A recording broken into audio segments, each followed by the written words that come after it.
렉서스가 또 다른 플래그십 모델을 가져왔습니다. 바로 LX. 국내에서는 LS라고 하는 세단 모델의 플래그십 모델, 그 다음에 LM이라고 하는 미니밴 중에 플래그십 모델을 판매를 하고 있는데, 사실 그게 궁금했어요. 왜 렉서스는 중형 SUV 이상급의 모델들을 안 갖고 온가? RX 이상의 SUV들이 되게 많거든요. 미국 가면은 뭐 TX도 있고 GX도 있고 LX도 있고, 왜 이런 모델들을 안 갖고 올까라는 생각이 있었는데, 이번에 LX를 이렇게 들여왔습니다.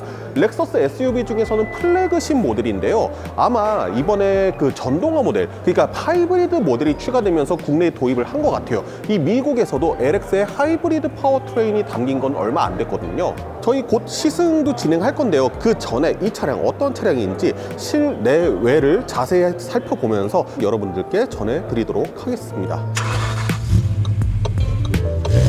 돌길 위에 세워져 있는 LX가 한 대 보이죠. LX가 이번에 3가지 트림으로 출시가 되는데요. 이 차량 같은 경우가 가장 가격이 낮은 모델이에요. 오버트레일이라는 차량입니다. 그런데 딱 이렇게 컨셉만 봐도 어떤 느낌인지 아시겠죠? 오프로드를 중심적으로 만들어져 있는 차량이에요. 우리가 보통 가격이 낮은 차량이라고 하면은 옵션이 부족한 차량, 조금 손쉽게 다가갈 수 있는 차량, 이렇게 생각을 하시는 경우가 많은데, 저기 있는 뭐 VIP라든가 아니면 오늘 이 자리에 없긴 한데 럭셔리 트림, 이것에 비해서는 외부의 디자인도 살짝 다르고요. 들어가는 장비도 조금씩 다릅니다. 브랜드의 플래그십이라고 했을 때는 아무래도 좀 뒷좌석에 탄 사람들, 그리고 좀 편하게 탈 수 있는 차량들, 이런 것들로 많이 생각을 하시는데, 여기는 LX 같은 경우에는 성격이 아주 살짝은 다릅니다. 어떻게 다르냐? 렉서스 LX의 뼈대가 되는 차량이 토요타의 랜드크루저라는 차량이거든요. 랜드크루저 같은 경우에 아시는 분들도 계시겠지만 오프로드 성능이 상당히 각인되어 있는 차량이에요. 그 차량을 기본 베이스로 만들었기 때문에 이 렉서스 LX 역시 플래그십 모델이지만 오프로드 성능을 상당히 강조하는 모델입니다. 그렇기 때문에 플래그십 모델임에도 불구하고 오프로드 성능을 강조하는 오버트레일이라는 모델이 따로 있는 거예요. LX 같은 경우에는 주된 시장이 아무래도 북미 시장 이쪽이겠죠. 북미 시장에서 플래그십으로서 판매를 한다라고 했을 때 우리가 보통 풀사이즈 SUV를 생각하는 경우가 많은데, 생각보다 전장이 그렇게 길지가 않습니다. 고프로의 왜곡이 좀 있을 것 같긴 한데 전장이 5095, 그러니까 5.1m가 채 안 되는 거예요. 그리고 휠 베이스가 2850으로 3m가 채 안 됩니다. 사실 덩치는 제법 크거든요. 그런 거 치고 휠 베이스라든가 전장이라든가 그런 것들은 생각보다 안 큰 것을 알 수 있죠. 대신에 전고가 1895로 조금 높은 편입니다. 그리고 전폭이 1990. 전장이 길고 휠 베이스가 길면 오프로드, 그러니까 험로를 주파할 때 조금 불리할 수밖에 없습니다. 진입각, 이탈각이라든가 이런 데서도 불리할 거고, 돌 같은 것들 막 튀어나와 있는 이런 노면 주행할 때 배 있는 곳이 걸릴 수도 있겠죠. 그래서 이 LX 같은 경우에는 플래그십 치고는 약간은 짧은 전장과 휠 베이스를 가지고 있습니다. 그리고 디자인들을 살펴봤을 때에도 이런 거 보세요. 라운드 처리는 살짝씩 되어 있긴 하지만 되게 네모 반듯한 선들을 많이 쓰고 있죠. 클래딩 같은 경우에도 이렇게 네모, 휠 하우스 같은 경우에도 네모, 그리고 사이드 캐릭터 라인을 봐도 아주 멋을 부리거나 한 부분이 거의 없어요. 그냥 둥글게 표면을 마감을 처리를 하고 이 아랫부분에도 둥글게 마감을 처리를 한 것을 볼 수가 있습니다. 대신에 휠 하우스 있는 쪽에만 팬더 부분을 강조를 시킨 거죠. 애초에 화려하다기보다는 실리주의 목적을 위해서 만들어진 차량이라고 생각을 하시면 될 것 같아요. 그래서 이 오버트레일, 무엇보다 이 LX 중에서도 가장 오프로드에 특화된 차량이잖아요. 보면은 휠 사이즈도 되게 작지 않나요? 265, 65에 18인치입니다. 편평비가 65짜리 상당히 두꺼운 게 들어가 있고, 휠 사이즈는 그에 비해서 상대적으로 작은 18인치가 들어가 있죠. 오프로드 특화용 모델이기 때문에 그런 것도 있어요. 그런데 타이어 같은 경우에는 따로 뭐 TA 타이어를 달거나 그러진 않은 것 같습니다. 검은색 블랙 하이글로시로 마감을 한 것을 볼 수가 있습니다. 클래딩을 검은색으로 하거나 플라스틱으로 할 경우에는 조금 더 아웃도어, 조금 더 오프로드를 향한 느낌의 차량인 거는 뭐 제가 이 디자인 설명하면서 여태까지 몇 번 말씀을 드렸죠. 전고가 상당히 높은 차량이기 때문에 저렇게 발받침 있는 거 확인하실 수 있고요. 그리고 이쪽은 지금 노면이 올라와 있잖아요. 그러니까 휠 트래블이 저렇게까지 올라간 걸 볼 수가 있는데, 여기서는 이만큼 떨어져 있는 거 확인하실 수 있죠. 아까 전에 막 여기로 머리 집어넣으시더라고요. 머리가 충분히 들어갑니다. 지금 뭐 여기 주먹이 3개 이상 들어갈 정도로 상당히 휠하우스 공간이 좀 널널하고요. 그리고 서스펜션도 이만큼 늘어난다는 거죠. 프레임 바로 보이죠? 예, 바디온 프레임 차량입니다. 토요타의 랜드크루저를 바탕으로 한다고 했잖아요. 토요타 랜드크루저 같은 경우가 바디온 프레임 차량이기 때문에 이 LX 같은 경우에도 바디온 프레임을 채택을 한 걸 볼 수가 있어요. 일반적으로 우리가 플래그십이라고 했을 때에는 에어 서스펜션 같은 경우를 많이 장착한 걸 볼 수가 있는데, 에어 서스펜션 같은 거 보이시나요? 안 보이죠? 그러면은 승차감을 어떻게 잡았느냐? 이 차량 같은 경우는요, 일단 전자 제어 서스펜션으로 승차감을 제어를 하고요. 그리고 지금 이것처럼 휠 트래블이 좀 많이 왔다 갔다 해야 될 거 아니에요. 그리고 오프로드 중심의 차량이기 때문에 차고 조절도 어느 정도 돼야 된단 말이에요. 그 차고 조절을 얘는 유압식으로 하고 있습니다. 그러니까 에어 서스펜션 대신에 그렇게 조합을 한 거예요. 왜냐? 에어 서스펜션 같은 경우에는 내구성이라든가 그런 것들이 조금 떨어지잖아요. 그러니까 좋은 승차감을 낼 수 있다고 해도 이 차량 딱 봐도 무겁잖아요. 딱 봐도 크잖아요. 그 차량의 무게를 버텨내면서도 그 기민하게 오프로드에서 성능을 낼 수 있게 하기 위해서 유압식 서스펜션을 채택을 한 겁니다. 그래서 사실 이 LX의 승차감이 상당히 궁금하긴 한데, 시승 행사가 지금 이 행사로부터 이틀 뒤? 3일 뒤에 진행이 되거든요. 제가 그때 차량 타보면서 좀 더 말씀을 드릴게요. 클래딩을 블랙으로 한 것과 맞물려서 도어 핸들 부분, 도어 캐치 부분, 그 다음에 사이드 미러, 디에로 라인 전부 다 블랙으로 되어 있고요. 그리고 렉서스의 스핀들 그릴, 렉서스 특유의 이 모래시계 디자인 형태의 그릴에도 검은색들이 대거 적용이 됐습니다. 일단 블랙 하이글로시로 바깥쪽 둘러져 있고요. 안쪽에 있는 살 같은 경우에도 되게 매트한 블랙 컬러의 소재로 디자인이 되어 있는 걸 확인할 수 있죠. 루프렉도 무광의 블랙으로 되어 있는 거 여기서 확인하실 수 있네요. 후면부 쪽은 이렇게 생겼습니다. 그러니까 전반적으로 렉서스의 차량들이 유선형을 사용해서 물 흐르듯한 디자인, 그런 디자인들을 만들어내는 경우가 있는데, 어쨌든 얘는 플래그십이고 오프로드를 다니는 기능적인 차량이잖아요. 그러다 보니까 아주 기교를 부리거나 화려한 선을 쓰거나 그런 경우가 거의 없습니다. 원래 이 정도 되는 덩치의 렉서스 차량들 같은 경우에 토요타 렉서스가 특히나 좋아하는 팔자주름 하나 넣어줄 만한데, 캐릭터 라인이라고 할 만한 게 안 보여요. 그냥 이 뒷범퍼에 이거 정도? 그래도 렉서스 특유의 이 L자 미등, 그 다음에 요 가운데를 잇는 빨간색 등 같은 경우에는 확인을 하실 수가 있죠. 거의 2m에 가까운 전폭인데에도 차량을 조금 더 와이드해 보일 수 있게 디자인을 채택을 한 걸 볼 수가 있죠. 이 아래쪽도 플라스틱이에요. 네, 차량을 보호해 줄 것만 같은 이 스키드 플레이트의 형상이 디자인이 들어갔는데, 이거는 실제로 스키드 플레이트의 역할을 한 것 같진 않아요. 소재 자체가 플라스틱인 것 같거든요. 그리고 이 아래쪽에 배기구 있고, 그리고 와, 스페어 타이어가 저 아래쪽에 들어가 있습니다. 아무래도 프레임 바디 차량이다 보니까 아래쪽에다가 둔 걸 볼 수 있어요. 그리고 오프로드 차량이잖아요. 그렇기 때문에 예비용 타이어 이런 걸 둔 게 아니라 저렇게 차체와 똑같은 타이어를 달아놓은 걸 확인을 할 수가 있죠. 그리고 트렁크는 잠깐만 보여드리면요, 오버트레일 사양 같은 경우에는 5인승 모델로만 국내에 출시가 됩니다. 그래서 별도의 3열 시트라든가 그런 것 없이 트렁크로만 이루어져 있는 거 확인하실 수 있고, 전반적으로 디자인을 봤을 때는 상당히 투박하고 기능적이고 고음부와 같은 디자인을 가지고 있다라고 말씀드릴 수 있을 것 같아요. 여기도 별도의 스키드 플레이트가 있거나 그러진 않아요. 스키드 플레이트 같은 느낌이지, 저거는 실질적으로 플라스틱이라서 아마 돌 같은 거 부딪히면 다 깨질 겁니다. 그래도 오프로드 중심의 차량이라고 말씀드렸으니까 잠깐 뭐 이탈각이라든가 좀 그런 것에 대해서 스펙 말씀드리면은, 등판각은 무려 45도를 올라갈 수가 있다고 하고요. 진입각 같은 경우에는 22도, 탈출각 같은 경우에는 21.7도라고 합니다. 그리고 램프 브레이크 오버 앵글, 이거는 28도라고 하고요. 최대 도강 성능 700mm, 그러니까 70cm까지는 도강을 해도 차량에 전혀 문제가 없다. 근데 이 차량이 전동화가 됐다 그랬잖아요. 하이브리드 모델이라고 말씀드렸잖아요. 그래서 하이브리드의 전기 모터라든가 이런 것들이 물에 잠겨도 안전할 수 있도록 방수 시스템이나 그런 것들 다 처리했다 그래요. 그리고 되게 독특한 것 중에 하나가, 일반적으로 하이브리드 모델 같은 경우에는 동력을 전달하는 그 전기 모터가 우리가 일반적인 내연기관차에 있는 알터네이터라든가 스타트 모터라든가 그런 것의 역할까지 전부 다 하거든요. 근데 이 차는 하이브리드 차량임에도 불구하고 알터네이터와 스타트 모터가 별도로 있다고 합니다. 그 이유는 뭐냐? 오프로드를 다니는 차량이다 보니까 좀 험로 같은 데를 다니고 그러잖아요. 만에 하나 전기 모터가 고장이 난다 치더라도 시동이 걸려서 내연기관처럼 움직일 수 있다는 겁니다.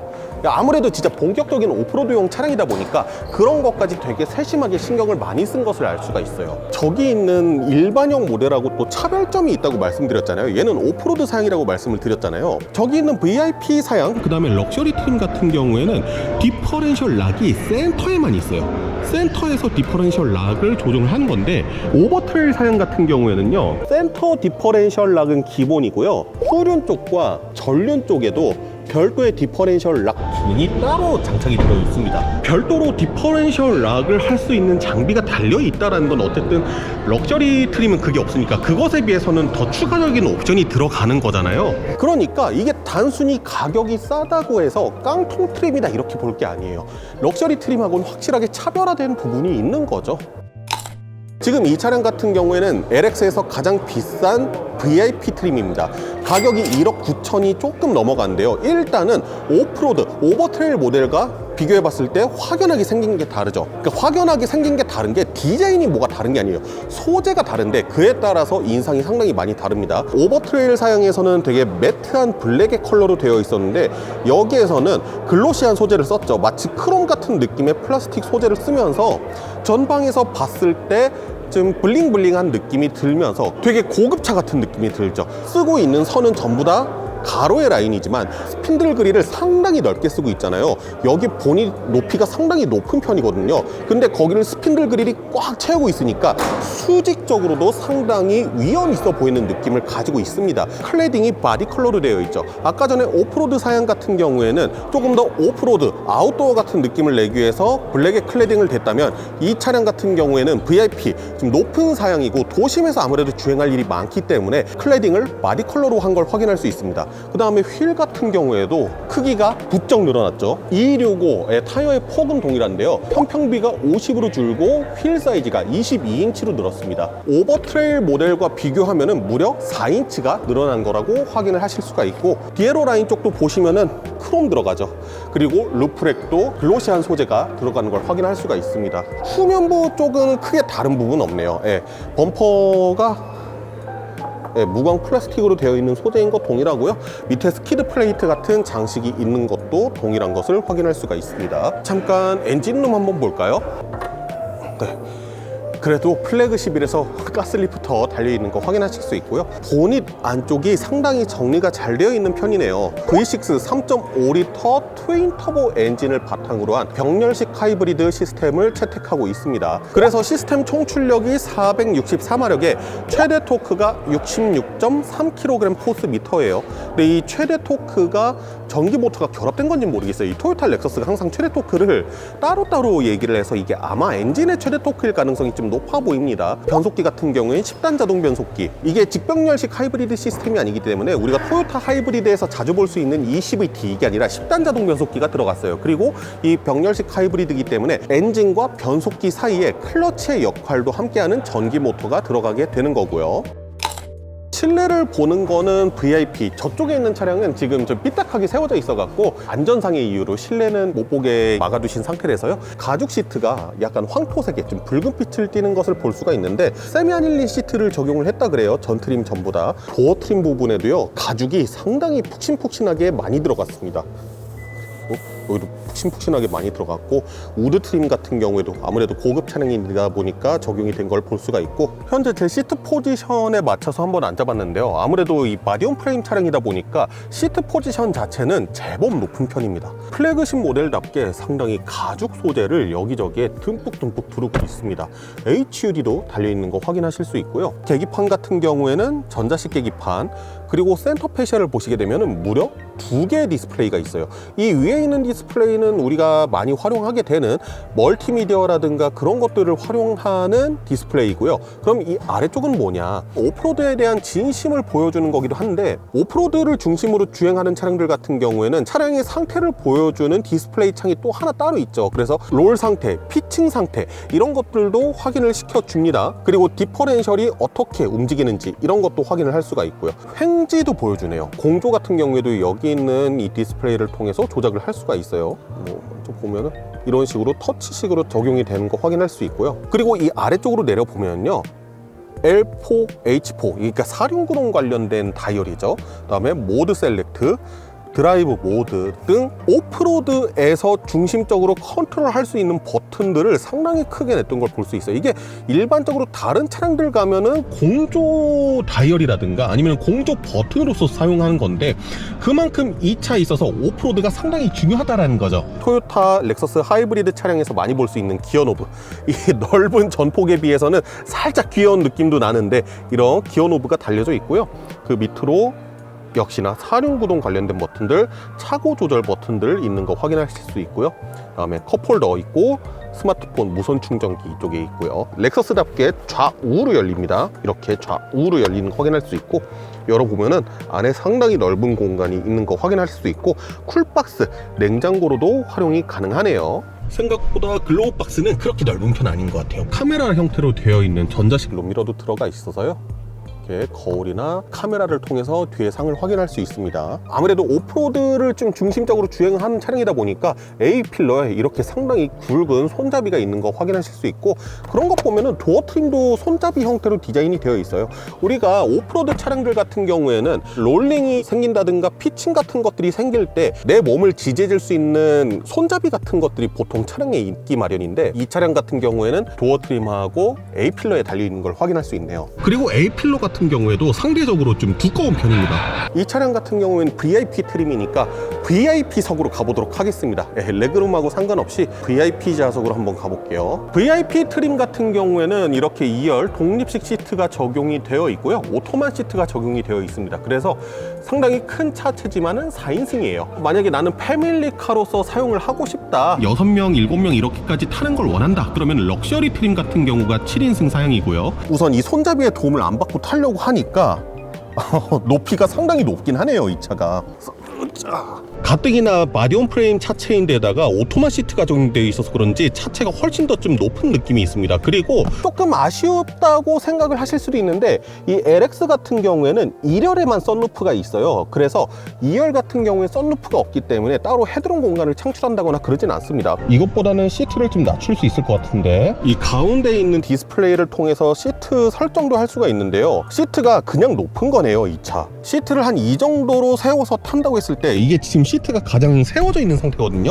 시트가 가장 세워져 있는 상태도 기본적으로는 어느 정도 편한 정도의 각도로 되어 있긴 한데, 이랬을 때는 머리 공간이 좀 부족한 게 있습니다. 이거 아무래도 마디온 프레임 차체라서 좀 그렇지 않나 라는 생각을 해보고요. 앞뒤 슬라이딩 가능하고요, 리클라이닝 가능하고요. 리클라이닝 최대로 했을 때 이 정도입니다. 뭐 거의 그냥 누워있다고 생각하시면 될 것 같고, 원터치로 가장 편안한 자세를 만들어주는 기능이 있습니다. 그러니까 약간 우리 안마 시트 같은 데 보면 무중력 같은 기능이 있잖아요. 그것처럼 이렇게 이 버튼 한번 누르니까 앞에 시트 앞으로 싹 접혀지면서, 이 시트 같은 경우에도 지금 엉덩이 받침 있는 쪽이 살짝 위쪽으로 올라갔거든요. 조수석 시트에 있던 발받침도 이렇게 내릴 수가 있죠. 이렇게 발을 올릴 수가 있는 겁니다. 이렇게 해서 상당히 편한 자세를 VIP 차량에서는 만들 수도 있다. 에어벤트 같은 경우에도 이쪽에 다 있고, 독서등 같은 경우에도 이쪽에 다 있고요. 이게 아마 오디오 관련된 버튼일 것 같은데, 이런 것들이 다 마련되어 있고, 그 다음에 앞에도 큰 디스플레이가 마련되어 있기 때문에 2열에서는 상당히 편하네요. 살짝 이 C필러 부분이 조금 두꺼운 느낌은 없지 않아 있긴 한데, 아무래도 오프로드 차량인답게 지금 골격을 든든하게 하다 보니까 그런 것 같다는 생각이 들고요. 그리고 이렇게 수동식이긴 하지만은 선 블라인드도 마련이 되어 있습니다. 그리고 이 앞쪽에 보시면은 컵홀더 있고요, 이 아래쪽으로 보시면은 HDMI, 그러니까 이거 꽂아서 이 앞에 디스플레이를 통해서 뭔가를 감상할 수 있는 거죠. USB 충전할 수 있는 C타입 단자도 있고요, 수납 공간도 마련되어 있습니다. 그리고 센터 콘솔 박스 뒤쪽에도 2열을 위한 에어벤트가 마련되어 있고요, 여기 스마트폰 무선 충전 공간 따로 있고, 이쪽에도 2열을 위한 센터 콘솔 박스가 상당히 깊게 마련되어 있는 거 확인할 수 있습니다. 그리고 뭐 당연한 소리지만은 2열은 통풍하고 열선 시트 전부 다 됩니다. 그리고 안마 시트 같은 기능들도 마련이 되어 있고요. 렉서스 LM에서는 막 아주 시원하게 느껴지진 않는다고 말씀을 드렸는데, LM보다는 조금 더 시원한 것 같기도 하고요. 그리고 트렁크 공간을 보여드리면요, 좀 어둡긴 한데 잘 보이실지 모르겠어요. 오토만 시트가 들어가져 있고 시트 리클라이닝을 최대한 뒤로 할 수 있다 보니까 러기지 스크린 같은 경우에는 상당히 뒤쪽으로 좀 밀려나 있는 걸 확인할 수 있습니다. 근데 뭐 이거는 떼버릴 수 있고요. 트렁크의 공간이 생각만큼 아주 그렇게 크진 않습니다. 어차피 차량 자체가 플래그십 치고는 그렇게 큰 차량은 아니기 때문에. 그리고 커터글라스에도 선블라인드가 마련되어 있네요. 220V 아울렛 달려져 있고요. 바닥 쪽 여기가 안 들쳐집니다. 생각보다 트렁크 바닥이 조금 높은 편이에요. 근데 생각해보면은 마리온 프레임 차량인데다가 이 아래쪽에 타이어가 들어가 있거든요. 네, 어쩔 수 없지 않나 싶기도 해요. 그래서 지금 이 현장에 없긴 한데 7인승 럭셔리 트림 같은 경우가 3열이 어떻게 구성되어 있을지 이게 상당히 궁금하기도 합니다. 일단 이렇게 해서 렉서스 LX 700H 수박 겉핥기식으로 일단은 크로노 짭짭의 외관하고 인테리어 쪽 중심으로 해서 한번 둘러봤거든요. 이 차량 곧 시승 행사 있으니까 그때 조금 더 자세하게 여러분들께 LX 어떤 차량인지 전달해 드리도록 하겠습니다. 지금까지 저는 자동차 컨텐츠로 밥 벌어먹고 살아야 되는 채널 카밥의 권혁지 PD였습니다. 감사합니다.